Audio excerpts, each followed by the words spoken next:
افغان انویسټ محدود المسوولیت شرکت چې د 14 نکنام افغان پانګوالو له لوري جوړ او د ریاست الوزرا اقتصادي مرستیال الحاج ملا عبدالغني برادر اخوند لخوا د 1401 هجري شمسي کال د جوزا په 13 پرانیستل شو. دا کوم شرکت چې نوی افتتاح کیږي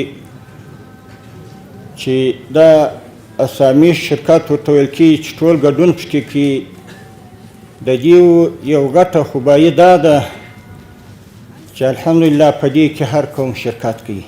دا د کمینزاده صاحب او د نورو مشرانو تجارانو یو ګډ کارکردګي ده چې داسې یو عام نظر یې درلودلی دی، شاید نور به هم الحمدلله په دې کې ګډون کوي او دا شرکت به انشاءالله ډېر غټېږي. په دغه شرکت کې په لومړي ځل 250 میلیون ډالر پانګونه کیږي چې د وخت په تېرېدو سره به نوره هم زیاته شي. د دغه شرکت اصلي موخه د افغانستان اسلامي امارت په همکارۍ هیوادوالو ته د کاري فرصتونو برابرول او د هیواد په اقتصادي وضعیت کې مثبت بدلون راوستل دي.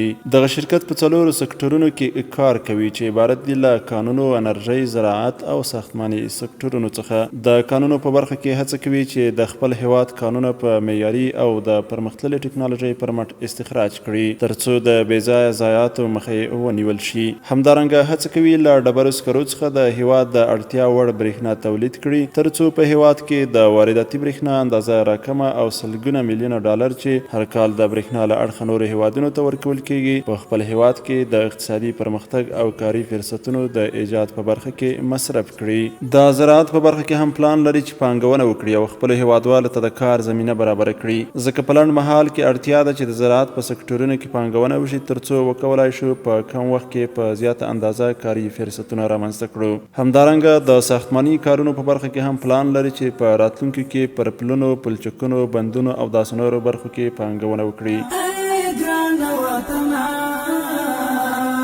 افغان انویسټ معمولا په 4 اصلي سکتورونو کې تعهد لري چې کار وکړي. اولین سکتور چې موږ په هغه کې تعهد لرو د افغانستان معدن سکتور دی، چون افغانستان تاسو پوهیږئ چې د تاریخي لحاظه یو هغه هیواد دی چې د معدن لحاظه ډېر بډای په منطقه کې دی.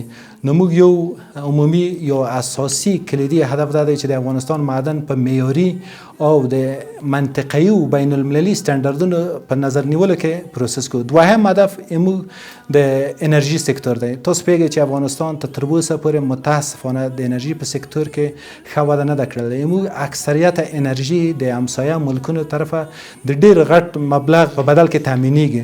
نو موږ په دې ارتباط کې هم یو تعهد لرو. موږ کوشش کوو چې په دې کې یو اقتصادي اسسمنټ وشي او پاس د دو اسسمنټ نه چیرې دغه شرایط مکمل لیدو لپاره مهیا شي.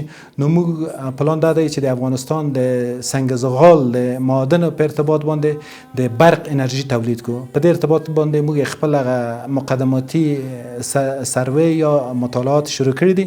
ان شاء الله په پیشرفت سره به د افغانستان د خلکو سره شریک شي. بل سکتور چې موږ په هغه باندې ډېر فوکس لرو د زراعت سکتور دی. موږ په دې اړه هم تعهد لرو چې کوم اقتصادي غټې پروژې چې دغه د لارې د افغانستان اقتصادي وده تامینېدلی شي نو ان شاء الله په هغه کې موږ خپل کار کوو. بل کلیدي سکتور چې یعنې 4م سکتور دی ساختماني سکتور دی چې په هغه کې غټ بندونه، پلچکونه، پلونه په غټ پیمانه پروژو کې موږ په هغه کې هم تعهد لرو. د افغان انویسټ شرکت اوسنی برخوال ټول افغانان دي او په راتلونکي کې د بهرنیو پانګوالو د جذب او غړیتوب پلان هم لري. دغه شرکت مسؤلین وایي موږ پرمختللې ټکنالوژۍ او وسایلو ته اړتیا لرو، نو له همدې امله کولی شو چې دا اړتیاوې د بهرنیو پانګوالو په مرسته پوره کړو. دوی زیاتوي تر راتلونکو 10 کلونو پورې تقریبا 100,000 هیوادوالو ته په مستقیم او غیر مستقیم ډول د کار زمینه برابرولی شو. افغان انویسټ تقریبا مجموعه د 14 د افغانستان مشهور نیکنامه سرمایه‌گذاران دي. همداوس موږ هر سرمایه‌گذار خپل په پلتفرم کې په زرها و کسان ته شغل ایجاد کړي. د مثال په ډول که تاسو چیرې بهیر ګروپ وګورئ چې د افغان انویسټ هیئت مدیره یو عضو دی، یعنی تقریبا د 2000 شاوخوا کې اشتغال زایی کړي. دا رقم تاسو وګورئ پیمان ګروپ یعنی تقریبا د 10,000 نه زیات مستقیم او غیر مستقیم اشتغال زایی کړي. دا رقم تاسو که چیرې میهن استیل وګورئ، خان استیل وګورئ، نیکبخت الکتریک وګورئ، همدا رقم سوپرکولا وګورئ، دغه موږ مجموعي دي. یعنې زه درته ویلی شم چې تقریبا د 10,000 نه زیات د افغان انویسټ چتر لاندې په دغه مربوطه شرکتونو کې اشتغال سوی شوی.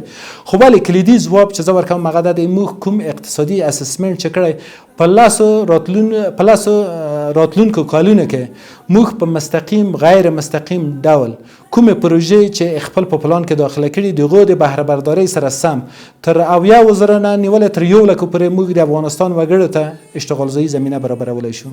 افغان انویست تر دې مهاله په خپلو کارونو کې ښه روان دی. په عملي برخه کې هم په کار پیل کړی چې لومړی برخه د کانونو په برخه کې د 2 لویو پروژو یعنې د غور ولایت د سرپو او جستو کان او د هرات ولایت د غوریان ولسوالۍ د اوسپنې کان استخراج دی چې د داوطلبۍ پروسه پیل شوې ده. په دغه دواړو پروژو کې په مستقیم او غیر مستقیم ډول له 10,000 څخه تر 15,000 پورې کسانو ته د کار زمینه برابریږي. د دې ترڅنګ په کندهار ولایت کې د ابګردان بند په اړه د اوبو او انرژۍ وزارت له مسؤلینو سره خبرې اترې کړې دي او د یاد بند د سروې کارونه به په نږدې راتلونکي کې پیل شي.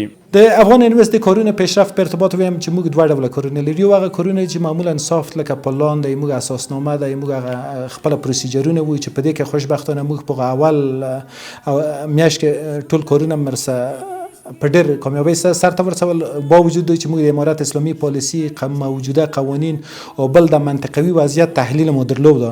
دویم بخش کارونه موږ عملی کارونه وو چې په عملی کارونه کې تاسو شاید د افغانستان ټول خلک په دې باندې په جریان کې دي. افغان انویست د معمولا په 2 غټو معدنو کې بیرته اشتراک کړی دی چې خوشبختانه د وزارت معدن د کوم مکتوب چې صادر شوی موږ په هغې کې وجد شرایط یو. اوس موږ کوشش کوو چې دغه په پروپوزل باندې کار وکړو تر څو چې موږ په معیاراتو باندې منظم دغه سره مخ ته ولاړ شو. بل کلیدي پروژه موږ د وزارت آب و برق سره لرو چې دغه د آبگردان بند دی چې دغه پروژه په عملي کول سره ان شاء الله هلته تقریبا تر 12,000 کلی دغه د منافع څخه برخمند کیږي او د افغانستان د قندار د زون په زراعت کې یو انقلاب دی. زه فکر کوم دغه شرکت مسؤلین د افغانستان اسلامي امارت په ځانګړې توګه د ریاست الوزرا اقتصادي مرستیال الحاج ملا عبدالغني برادر اخوند له هر اړخیزو همکاریو او هلو ځلو څخه خوښ دي او دوی زیاتوي چې نوموړي ورسره په هره برخه کې مرسته کړې ده.